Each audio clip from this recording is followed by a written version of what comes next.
नमस्कार समस्त के मोबाइल खुलबो कि गोटे ही वीडियो आसुचे मोबाइल खुलबो कि गोटे ही वीडियो आसुचे आउ सेटा टीचर मानकर लगी वीडियोटा आसुचे टीचर मान के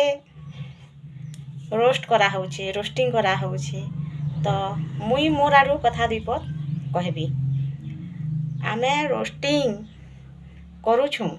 व्यूज पाइबार लगी लेकिन आमे नाई भूलबार कथा कि से माने गुरु मत जेते बेले आमे छोट थिला से माने आमके शिक्षा देछन भल बाटे चालबो बोली करी तो गुरु कहले सबके बुझा जाउछे आमे केन गुरु के रोस्टिंग करूछुं जे आमके शिक्षा देछे तांकू माँ परे जदि के पूजा पाएसी सेटा गुरु मत से माने राज रास्ता रे बसी छन ठंडारे सेटा तांकर हक लगी से माने बसी छन सरकार दरमा बढ़ावा नी बढ़ावा सेटा सरकार जानू आमे मने क्यों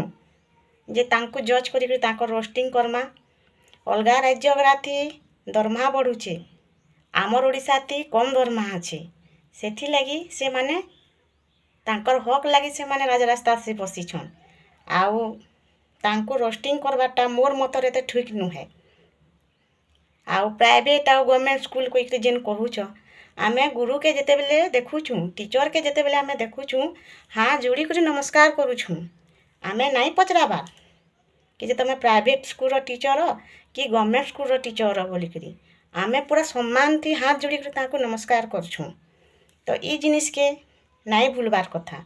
आज आमे रोस्टिंग करी कथा दी चार पर ताको कही देमा काली आमर छुआ आमर नातीर छुआ के से माने टीचर टीचिंग देबे तमके जदि से माने चिन्ही थिबे कि तमर वीडियो के जदि देखी थिबे तापने काना कहबे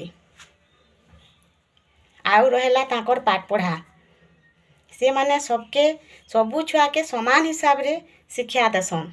किए आगे पले जाउछे आ के पछे रही जाउछे सेटा तो तांकर दोष नुहे ना भाबो तो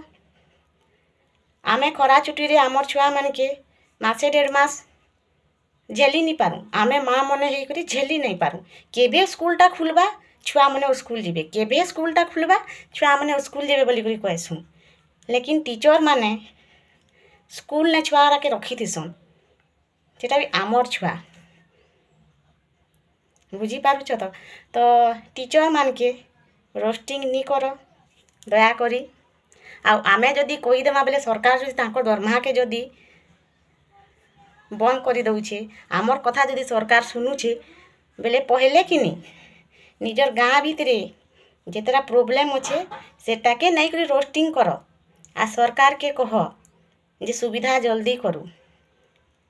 जेनटा असुविधा होछे सेटा के तमे मने छाड़ी दउछ आ जे तमर सुविधा करूछे तमे ताकर पछे बदकुछ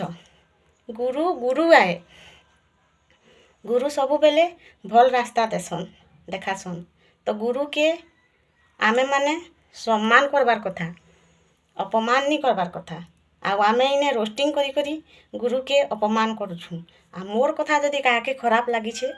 बेले क्षमा करबे।